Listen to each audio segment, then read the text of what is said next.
समितीच्या सभापतीपदी भाजपचे नगरसेवक हसमुख गेहलोत यांची निवड झाली। 16 सदस्यीय समितीत भाजपला स्पष्ट बहुमत असल्याने गेहलोत यांचा विजय निश्चित मानला जात होता। दरम्यान महिला आणि बालकल्याण समिती सभापतीपदी अनिता पाटील तर उपसभापतीपदी हेमा बेलानी यांची बिनविरोध निवड झाली।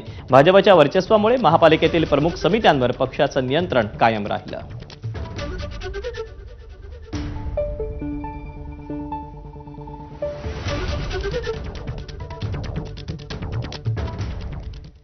बदलापूर स्त्री ब्रिज प्रकरणाचे धागेदोरे राज्यात अनेक ठिकाणी असल्याचं समोर आलं होतं। यात ठाण्यातील IVF सेंटरवर करण्यात आलेली कारवाई ही राज्यातील अशा प्रकारची पहिली कारवाई असल्याची माहिती गृहराज्यमंत्री योगेश कदम यांनी दिली। संबंधित ठिकाण हे अधिकृत सब सेंटर नसून प्रत्यक्षात एक घर होतं। नाशिकमधील सेंटरमधील डॉक्टरच या ठिकाणी प्रक्रिया करत असल्याचा आरोप आहे। गरजू महिलांना पैशांचा आमिष दाखवून त्यांच्याकडून 8 ते 10 वेळा बिजांड घेण्यात आल्याचा धक्कादायक प्रकार उघड झाला। नोंदणी करताना खोटी नावे वापरण्यात आल्याचंही समोर आलं। आधार कार्ड पोर्टलला लिंक केल्यास अशा प्रकारांना आळा बसेल असं कदम यांनी सांगितलं। ठाण्यामध्ये कारवाई झाली ते कुठलेही सब सेंटर नव्हतं, ते एका घरामध्ये छापा आपण केलेला आणि तो पोलिसांच्या इंटेलिजन्स मार्फत जी काही माहिती प्राप्त झाली होती त्या माहितीच्या आधारे तो छापा आपण टाकला होता। जे काही नाशिकमध्ये IVF सेंटर होतं त्या डॉक्टरांच्या मार्फत इथे काही रॅकेट चालवलं जात होतं। एक गोष्ट लक्षात आली की याच्यामध्ये जवळपास 10 महिला याच्यामध्ये पीडित होत्या। आता एकाच महिलेचं रजिस्ट्रेशन वारंवार कसं त्यांनी केलं तर सभापती महोदय यांनी एकाच महिलेला जेव्हा इंजेक्शन देत असताना रजिस्ट्रेशनच्या वेळेला त्यांनी खोटे आधार कार्ड वापरले की जे काही पोर्टल रजिस्ट्रेशनसाठी वापरलं जाते त्याच पोर्टलवरती ह्या महिलांचं रजिस्ट्रेशन करत असताना त्यांनी आधार कार्ड लिंक करून आपण ते रजिस्ट्रेशन आपण ते कंपल्सरी आपण करू आणि आधार कार्ड लिंक झाले की मग त्यांना डुप्लिकेशन करता येणार नाही।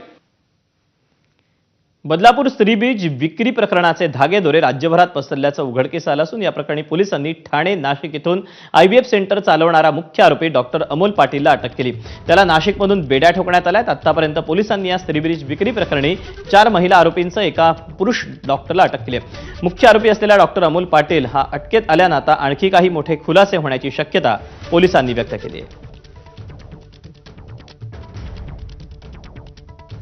बदलापूर ईस्ट पोलीस स्टेशन अंतर्गत जो गुन्हा दाखल होता त्यामध्ये आपण काल रोजी डॉक्टर पाटील यांना अटक केलेली आहे।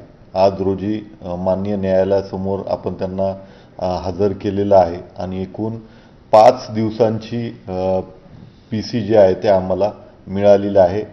दिनांक 9 मार्चपर्यंत पोलीस कस्टडी आम्हाला मिळालेली आहे। राज्यात 8 मार्च महिला दिनापासून 14 ते 15 वयोगटातील मुलींना सर्व्हायकल कॅन्सर प्रतिबंधासाठी लस देण्याची मोहीम सुरू करण्यात येणार आहे। राज्यातील जवळपास 9,84,000 मुलींना या मोहिमेत लस दिली जाणार असल्याची माहिती सार्वजनिक आरोग्य मंत्री प्रकाश आंबेडकर यांनी विधान परिषदेत दिली। पुढील वर्षी देखील अशाच प्रकारे 14 ते 15 वयोगटातील मुलींना लसीकरण करण्यात येणार असून ही मोहीम निरंतर सुरू ठेवली जाईल असंही त्यांनी स्पष्ट केलं।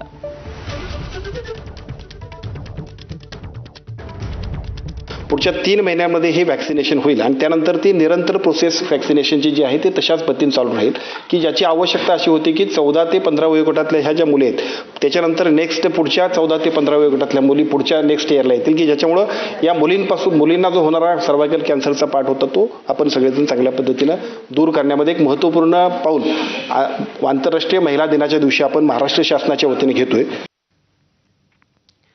वसई डेपो परिसरात 22 वर्षीय रिक्षाचालक आरिफ अन्सार खान याच्यावर 4 ते 6 अज्ञात इस्मांनी धारदार शस्त्रानं हल्ला केल्याची घटना घडली।